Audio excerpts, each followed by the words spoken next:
Hello, everybody, and welcome to Whiskey Daddy Review number 13. As promised from last week, I'm going to be bringing you a Japanese whiskey today. It's the first Japanese whiskey we've done on Whiskey Daddy, and here it is.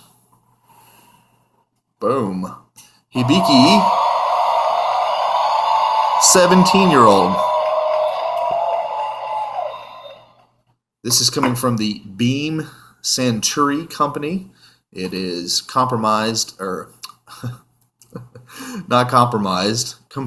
three different whiskeys. So we have two single malt distilleries, Yamazaki and Hakushu. Those bring in the single malts for the blend. And the corn whiskey coming from a column still is out of Cheetah. This whiskey is 43% ABV. It's a nice little straw color right there, as you can see. I'm using my smaller glass because it's a pretty faint, fairly dainty whiskey. It's very well balanced, but it is hard to get a good nose on it with a larger glass, so I'm going with a smaller one. Japanese whiskey is known for being very well rounded and very soft, and for that reason it's taken me a little while to get used to it, but it's growing on me slightly now. I've added a few drops of water here. I'm going to add a couple more.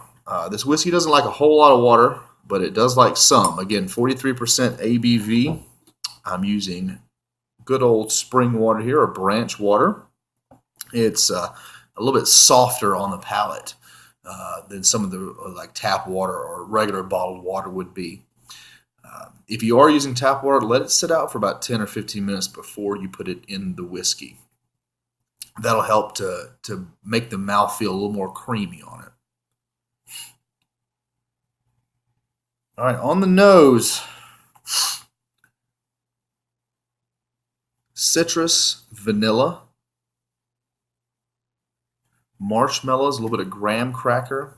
It has a sawdust kind of an oak to it, elegant oak. And I'm not 100% sure if they used ex-bourbon. I'm sure there's some amount of ex-bourbon cask in here, and I think they may have even used a few of the Japanese oak to make some of the cask with. And that's a very slow-growing oak there in Japan. It brings a very sweet and spicy character to their whiskeys. I'm not sure if it's in here, but it might be. And you can really get your nose in on this one. Slight nuttiness, a hint of cocoa, a hint of mint, and a little bit of melon and apricot to round it off.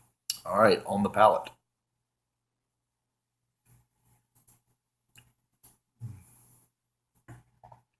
The arrival, honey definitely. Orange, and then the development pushes in that oakiness in there, brings in a little bit of a raisiny character to it in the development. A little more of the citrus. The citrus is more towards the front. The citrus and the honey is towards the front. It's a little more sweet sour, turning more sour into the development. Not a bitter, but a sour, and a very pleasant sour. The finish is drying. It's medium in length. Beautiful oak on the breath. The nose is wonderful on this whiskey.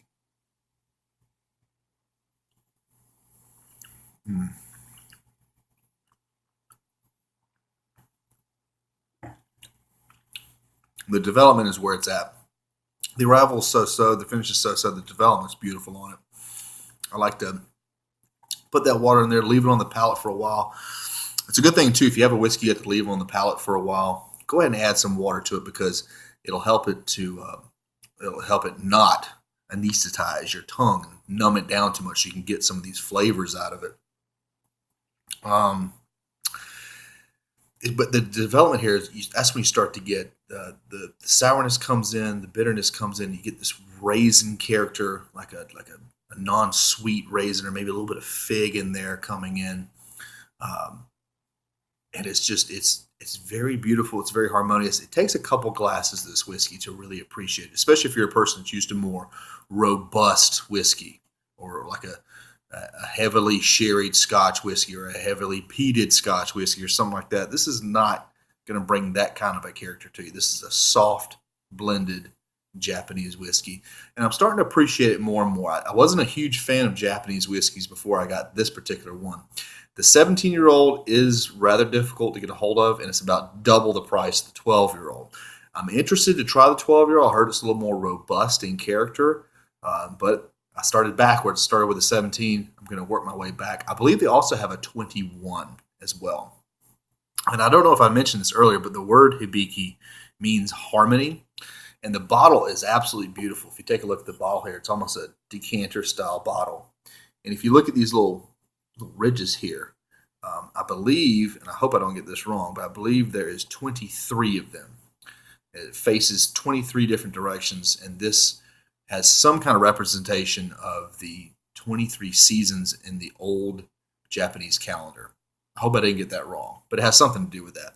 And then this paper that's on the front here, this is an old style of making Japanese paper they put on there. So it's a really elegant bottle.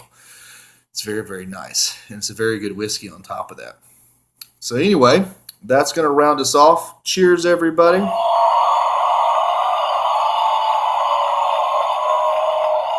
Next week, we're bringing it back to America. We're going to be talking all about Bookers. I'm going to tell you about how to read the dates, and we're going to do some tastings. Can't wait to do it. We'll see you guys next week. I'm the Whiskey Daddy. Bye.